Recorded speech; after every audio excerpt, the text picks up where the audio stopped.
So I've taken a short on dollar CAD as price has come into this daily time frame order block above this fair value gap, deep in this range, and has started to lose momentum on the lower time frames. So let's review the trade. On the 4-hour time frame, we have a channel with RSI. It's diverging, right? Gradually, RSI is diverging. You can see right there. We've come into this fair value gap. We failed to close above candles multiple times since this Monday 5 a.m. candle. We failed to close above, and we put in this pin bar candle, and then we took the highs of that pin bar just at entry. And yeah, let's go on to the 1-hour time frame. Again, we have the channel on 1 hour, which is clearer, with RSI diverging even clearer. We accumulated this range yesterday at this fair value gap 50%, and then we pushed up into the high of that fair value gap and into that order block, and then starting to consolidate again. So yeah, we pulled back, right? We take our liquidity off this low with this bearish engulfing candle, and then fail to continue lower, and then we've continued to push higher. I mean, honestly, I'm still strongly bullish on this pair, but the only reason I'm looking for longs is because of the fact that we have this range form that has formed. So essentially this range has formed. We started here 1 2 3 4 5, and or 1 2 3 4 on the 5th test. We took out liquidity off the middle of the range, came up and tapped into the high of that, and this came at this candle at 7 a.m. candle, which is when I expect manipulation to happen. So I do anticipate price to come deeper and find support before it pushes up during New York session.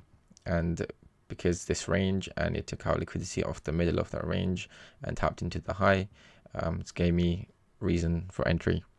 The only thing I don't like is this, the way price reacted after this bearish engulfing candle, the way it's just continued higher and came into the level of interest that I'm looking at. It's only one of the main factors for me is that it's 7 a.m. 12 o'clock UK time, which is when I predict price to start finding some manipulation. And the way it's reacting on the 5-minute time frame, I took the short at this candle first, and then I took another short after the second candle's formation. I have my stops above like something like 18, 19. Honestly, I'll be happy with a 1-to-1. And the way price is reacting right now, we are failing to close above, and this could be a bearish engulfing candle leading to a short-term reversal. Let's see how that plays out.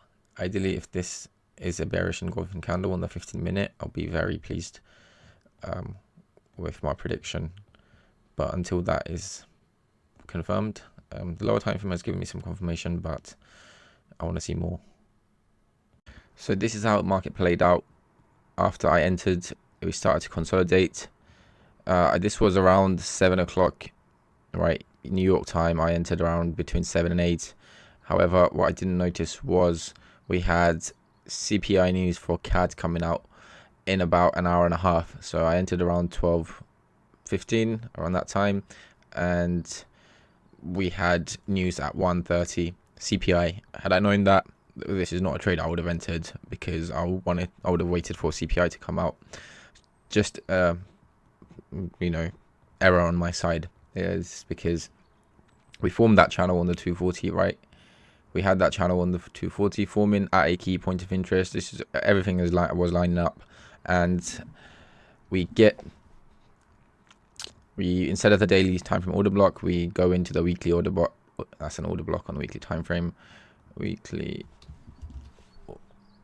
order block, and we rejected that after the CPI news. And yeah, I didn't trade this because I was already in a EU trade, but this would have been a good entry. Again, price closes below this fair value gap, inverts that fair value gap, and turns this into a breaker. However, because it's the news and price just aggressively pushed up there was little to no chance of a pullback. Yeah, that's the trade. I honestly, now I didn't have CAD selected on my Forex Factory, and that cost me a percentage this week. Then we actually get this set up during the week, right? We're bullish going into the week, and ideally I would have wanted to see a bullish kind of a pattern on Monday or on Tuesday or Wednesday. However, price comes in deeper ranges, takes out high off this range, it looks like we are going to, we find support at this bullish fair value gap below that order block, which seems like a reasonable place for price to find support given that it's in a bullish order flow. But obviously we rejected some key point of interest on a higher time frame, deep in discount, right, weekly order block, this fair value gap, daily order block, and also closed with quite a strong pin buy yesterday. Yeah, we rejected it with this pretty strong pin bar. So going into today, obviously was bearish, but I didn't really have any trading ideas, which is fine by me. This was a good one because we came up. This is rejected, right, took out liquidity at a fair value gap on the 60-minute, and then we displaced lower, and since then we've been displacing, and now it looks like we are pulling back on the 4-hour. Right, we have this pattern, this free move pattern, 1 2 3, just showing us that price is in a bearish trend. But however, this is just, to me, is just a fake trend because order flow is bullish on the higher time frames, and ideally maybe price can invert this and then we can look to go long. But I don't trade that on dollar CAD. I only trade channels on these pairs. But yeah, just need to be aware of the news events that's coming up on all the pairs before looking for trades. Other than that, I quite like the setup, the range right here. Price came up to the highs of that range. This is exactly the trade that I took on pound dollar on the same day later on, and that hit target. Same thing I did on euro dollar the next day, and again it's hit targets. It's just a trade play that I know well, just that happened to be around news, and that's something, especially CPI, which is not something that I would be trading in the future.